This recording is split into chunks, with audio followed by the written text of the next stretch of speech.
महाराष्ट्र सरकार ने हाल ही में मराठा आरक्षण को मंजूरी दे दी है, जिसके बाद भी मनोज जारंगे पाटिल ने इस आंदोलन को आगे बढ़ाने की बात की थी।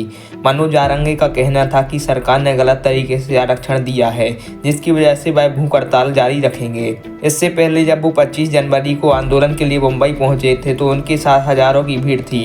मनोज पाटिल के साथ जबरदस्त भीड़ के बाद महाराष्ट्र सरकार पूरी तरह से बैकफुट पर आ गई थी और उनकी मांग को मानने के अलावा और कोई ऑप्शन सरकार के पास नहीं था। लेकिन देखते देखते सरकार के सिर चढ़कर बोलने वाले जारंगे का वर्चस्व कम होने लगा और मराठा आंदोलन की टेंशन से भी सरकार धीरे धीरे मुक्त होने लगी। लेकिन ऐसा क्या हुआ?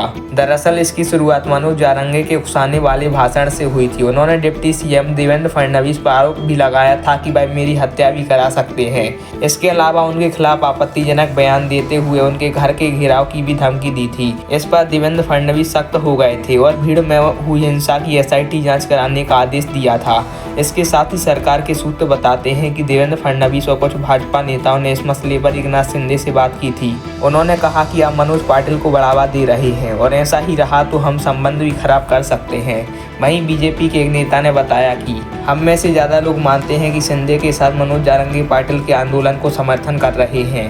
पुलिस को भी इस बारे में कुछ जानकारी मिली थी। इसके बाद हमने एकनाथ शिंदे से कहा कि आप ऐसा नहीं कर सकते कि आंदोलन की आड़ में अपनी छवि मजबूत करें और पार्टी के लिए मुश्किलें खड़ा कर दें। भाजपा ने कहा, हमारी लीडरशिप ने भी शिंदे से कहा कि वह पाटिल के मसले पर सार्वजनिक बयान दें। इसके बाद सीएम एकनाथ शिंदे ने मनोज जारंगे को चेतावनी दी कि वो हद में रहें, इससे बाहर निकालने पर एक्शन लिया जाएगा। इसके बाद जब मनोज जारंगे पाटिल पर जांच का आदेश हुआ तो गठबंधन के वो लोग पीछे हट गए जो मनोज जारंगे को सपोर्ट कर रहे थे।